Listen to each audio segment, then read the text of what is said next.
going through the actions from this class. Number one, earn your living halal way and be just when Allah subhanahu wa ta'ala grants you wealth and power.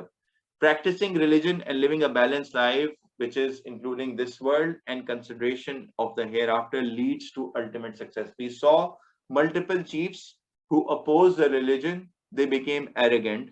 And even in our times, we see a lot of people who are rich and powerful.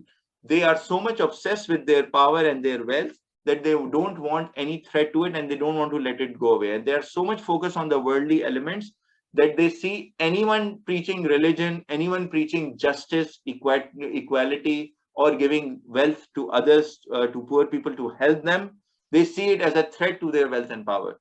So once, inshallah, you guys grow up and you start earning, and you start earning via your jobs, or maybe you start your own businesses, whatever you do, make sure that your earning is halal and you're always balancing your decisions for this life as well as for hereafter. Because someone who's really focused on this world will not even think about halal and haram and riba and all of these things that have been prohibited in Islam. And they would just want to do corruption, bribery, get more wealth, get more power, trample on other people in order to pass on them and get more and more higher up in the positions. So we have to make sure that we are progressing with our career, we are progressing with our livelihood in a balanced way, in a way that is halal and according to the instructions of Allah subhanahu wa ta'ala.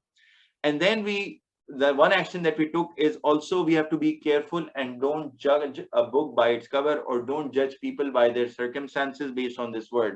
Because someone who looks like they are not doing really well off in this world, we don't know what is going in their hearts. Maybe they are much more closer to Allah subhanahu wa ta'ala because of their taqwa, because of their belief, because of certain acts that they do that we do not see. So we are no ones to pass judgment on people.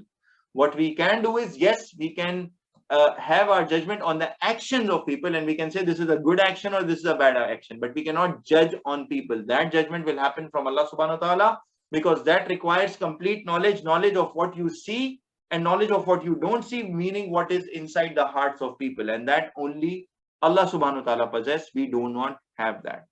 Finally, we have to strive hard to follow guidance of Allah subhanahu wa ta'ala. This is the only path to success. We have to follow the Holy Quran. We have to follow the explanation of it in the hadith of the Holy Prophet Muhammad sallallahu alaihi wasallam, and how he showed it practically via his sunnah. So we have to follow this, because belonging to a group or being born in a Muslim family is not a guarantee that you will go to Jannah. It's not a guarantee that you are guided, because we saw that even family members of the prophets, as we saw in the story today, Prophet Nuh alayhi salam, his own son, he was not guided and he did not believe, and eventually he was amongst those people who were punished. And we will see it in the continuous stories of other prophets as well. So there is no guarantee of guidance just because we are born in a Muslim family, just because we are doing certain things, just because we are part of this group, just because we are following this religious scholar. There is no guarantee. We have to ourselves strive hard to improve our lives according to the instructions that we get from the Holy Quran and Hadith and Sunnah of the Holy Prophet Muhammad sallallahu alaihi wasallam. Okay, this marks the end of today's lesson. Are there any questions? Anything before we close today's class? Any comments from anyone? No. Okay. Subhanaka Allahumma wa bihamdika ashhadu an la ilaha illa anta astaghfiruka wa atubu ilaik. Oh Allah subhanahu wa ta'ala, you are pure from imperfection and all praise is due to you. I bear witness that there is none worthy of worship besides you.